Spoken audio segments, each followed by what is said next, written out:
So far, we've got D distance. How far are we, and what club do I need to hit to actually center my shot pattern distance-wise over the decade target?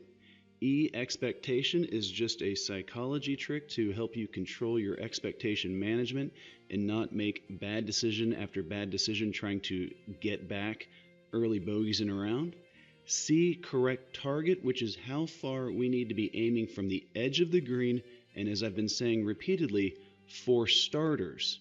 And that for starters is really the critical piece, because obviously there are places to not miss it. There are places that are easier to get it up and down. Those are all kind of old cliche sayings in golf, where's the place to miss it? But actually, the real question in golf course management isn't where's the place to miss it, it's how much do I not want to be short-sighted. This is where we start talking about A, analyze. Let's jump back to number 5 at Pebble Beach to see exactly what I'm talking about. Let's start by taking a general look at the entire hole. Obviously, we've got the back tee box back here where it plays anywhere from 175 to maybe a little bit over 200 yards depending on the hole location and the exact tees. We've got the forward tees right here. And obviously we've got the green with the Pacific Ocean on the right-hand side. And over here, this is all pretty bad stuff. And so while yes, the ocean is not a good place to hit it, let's take a look at how far it is from here over to the sidewalk, over to the cart path. It's 40 yards. And yes, that's plenty of room for the majority of PGA Tour players' shots from this distance. I guarantee you that amateurs are going to hit some balls over here into, I think it's Charles Schwab's house. This is in play, as is obviously the ocean. But for the most part, the traditional question is, where's the place to miss it? The place to miss it is left. But the real question, in my opinion, again, is how much do I not want to be short-sighted? Well, in this situation, it's a literal one-stroke penalty. I really don't want to miss it short-sighted. Sure, there's a lot of places where up and downs are really difficult and whatever with most greens, but an actual one-shot penalty is the worst outcome, for the most part, you can have. Obviously, you do have a lot of holes over in Europe where number 18 at St. Andrews, we have out of bounds right. But for the most part, that's not the way golf courses are typically designed, even in Europe. Now, once I flip these images to where they're running vertically and bring in the ShotLink images to show the PGA Tour shots from this year's AT&T Pebble Beach Pro-Am, and you can see that there's some shots hit to the furthest right over here. Obviously, there's ones even further right. And on over here to just left of the bunker to just right of the green encompasses most shots. There are some hit over here on the cart path, and there are some hit over here into the ocean. But for the most part, it's basically the edge of the bunker over to just right of the green. This line underneath this ellipse, as you can see, is 30 yards.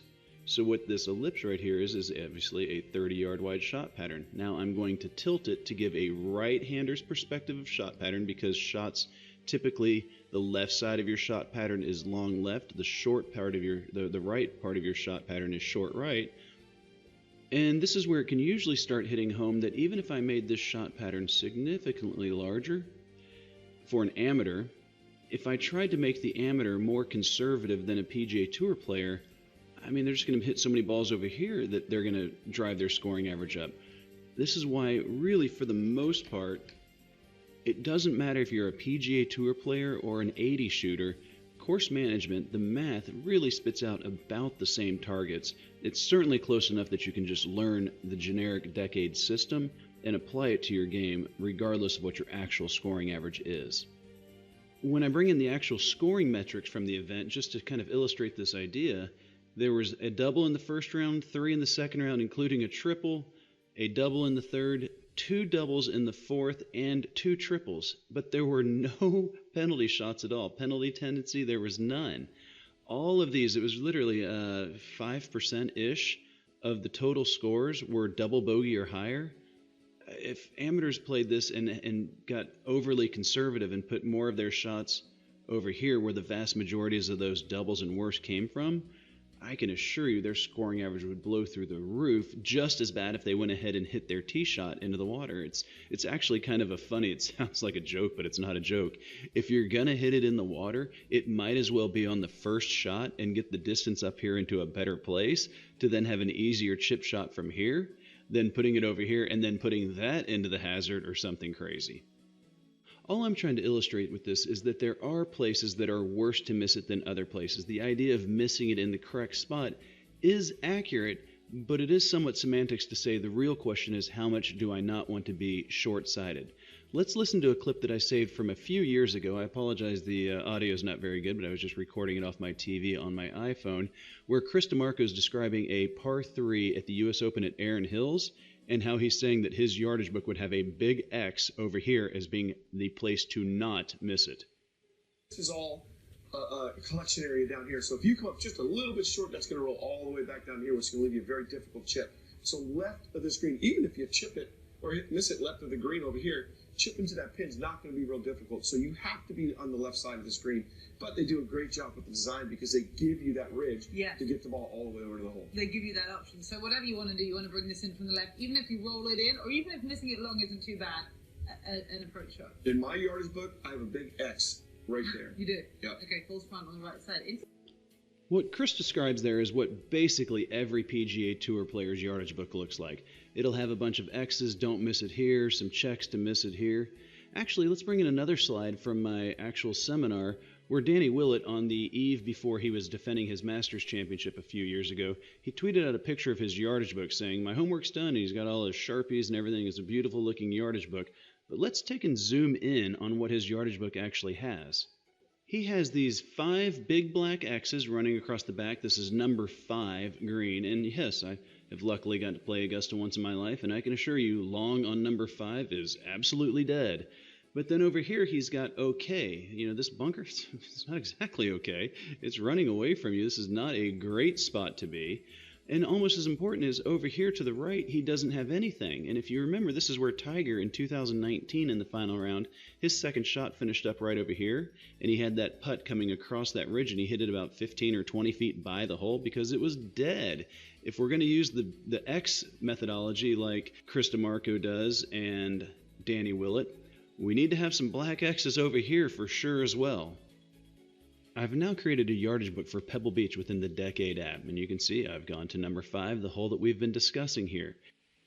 And what we do different in Decade versus how you saw Chris DeMarco and Danny Willett address the idea of where not to miss it, is during your practice round, I want you to pretend that there are hole locations cut 5 yards from random places all around the green, and I want you to simply ask yourself the question, how much do I not want to be short-sighted to that pretend hole location?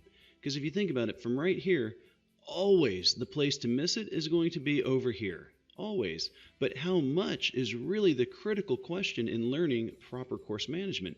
So the real question is, right here, not that this is an X, it's to what degree do I not want to be. It's somewhere between an X and OK, like Danny Willett has X's and OKs.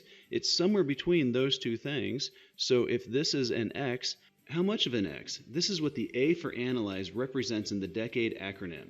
In this case, missing to the short side of the right pin is an ocean. That's a bad thing. It's a literal one-stroke penalty. You simply must find your golf ball on the vast majority of your shots regardless of your handicap. So what we do different in the Decade system is rather than using X's and checks to illustrate how bad a short-sighted miss is, we assign a number to each potential hazard. In this case, that number is a 3, since a penalty situation is the worst outcome possible for an approach shot. We then consider the other possible hole locations on each green. Remember, this is meant to be done during your practice round in an emotionless environment, which is really the critical ingredient to the process.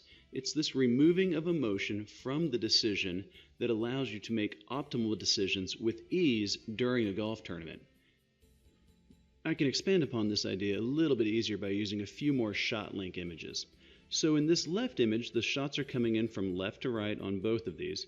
But in this left image, you can see in this front right bunker, they were 0 for 4 on getting this ball up and down that day. Now, you can also see right here, there are no golf shots that stayed right here. That's actually because this is a pretty big slope that runs away, so any shot that lands here is going to run out a decent amount. The other side of the green, this bunker, they were 3 for 6 on getting it up and down, and that's because they kind of had the reverse effect. They had a little bit of a backstop that would contain these bunker shots. So this bunker shot is easier than this bunker shot. If we come over here to this green on the right, you'll see that they were 11 for 12 on getting it up and down this day. And actually, the one that they didn't get up and down, the guy actually holed. Notice here, there's no golf shots either. And that's because this is a big ridge that comes back towards the hole. So any bunker shot that you just get out of here is either going to hit that ridge and collect back, or it's going to come out perfectly and release to it. As long as you get it out of this bunker, it's going to go within 6 feet. So this is a really easy bunker shot. Now, for my fellow math nerds out there, I'm well aware that a sample size of 4 or 6 isn't really relevant. 12 is getting up there, not too bad. This is obviously an easier bunker.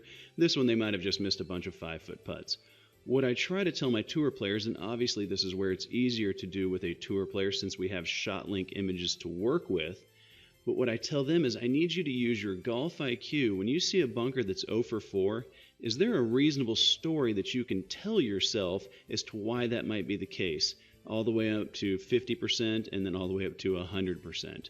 Is there a logical story that makes sense why these bunker shots would be easier or harder? And once you've done that, once you've considered the depth of the bunker, what the feature is immediately between the bunker and the hole, meaning is it running away, is it somewhat stopping it, and then what's kind of behind the hole, is it stopping it as well, is it a backstop that way, then you can assign the appropriate values. Again, this is where Decade is part art, part science, part math. This is the art part. This bunker is for sure worse than this bunker, and this bunker is for sure easier than this bunker. This is a 3. It's basically a one-stroke penalty. You're not getting it up and down very often. It might just be a 2, but this one in particular is really bad. This is a 1, and this over here is a 0. In future months, I'll start teaching you how to rank them even negative sometimes. And what we are doing with these Analyz, with these modifiers, is these are numbers that are either added or subtracted to that baseline number that we introduced in C, correct target. So let's take an example from a fairway view from start to finish. Let's pretend we are 140 yards to a back left hole location. The tens digit is 14, so our baseline number is half of that, which is 7, which means that our initial target is 7 yards right of the left edge of the green, which is 2 yards right of the actual hole location. This pin is located next to a water hazard, which is 3 extra yards. 7 plus 3 is 10, so our target needs to be 10 yards from the left edge of the green. The hole is located 5 yards from the left edge of the green, so our target, the center of our shot pattern, is 5 yards right of this hole location. I'm going to leave this right here for just a second so you can pause the video and really absorb these numbers and what they mean. Obviously, we're going to go through several more examples here, but I just want you to get a good feel for this from right here. For this next example, let's start with a drone overhead view. This is number 1 at Bentry Country Club in Dallas. You can see you've got some pretty deep bunkers on both the left and the right, but this hole is obviously located against the left-hand side. Now let's go down to a fairway view and see how the Decade math works for this hole. Let's do an example that's 167 yards. And the one thing that I do say that kind of helps the higher handicap players play with a little bit more conservative, just to feel a little bit more at ease, is I tell you if your average score is 75 or under to always round down.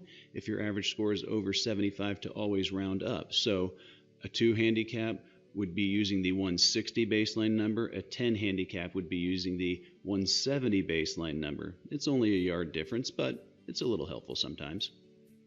For this example, we'll use the baseline number from 160, which again, the tens digit is 16. Half of that is 8. So 8 is our baseline number for how far we're aiming away from the left edge of the green, because the pin is on the left side of the green.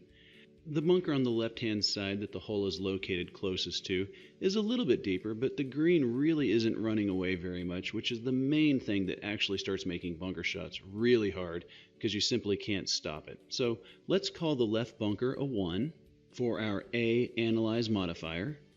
And now let's move our target another 1 yard to the right accordingly.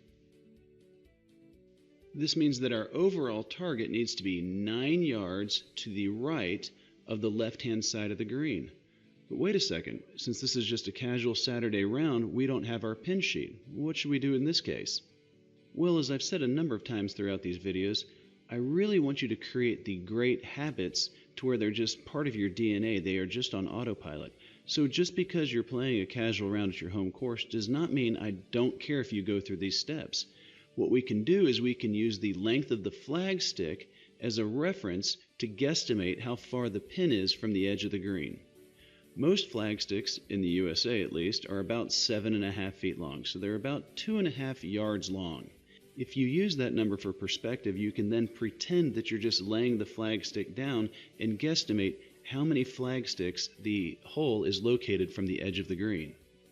This particular hole is clearly located just over 2 flag sticks from the edge of the green, so let's call it 6 yards. That puts our overall target 3 yards to the right of this hole location. As I've said several times, I recognize that this seems like, a decent amount of information. It is. You are literally learning how to choose a mathematically correct target in just a few easy steps. So, what I always jokingly say in my seminar is, if your putting sucked, you would go practice your putting for hours on end. I can assure you most of your course management it's certainly not optimal.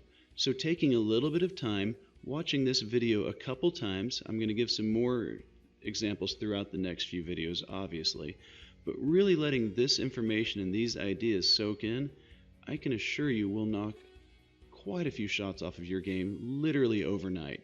It will require a little bit of work to understand the logic and the math though, and it will be the best time you ever spend on your golf game.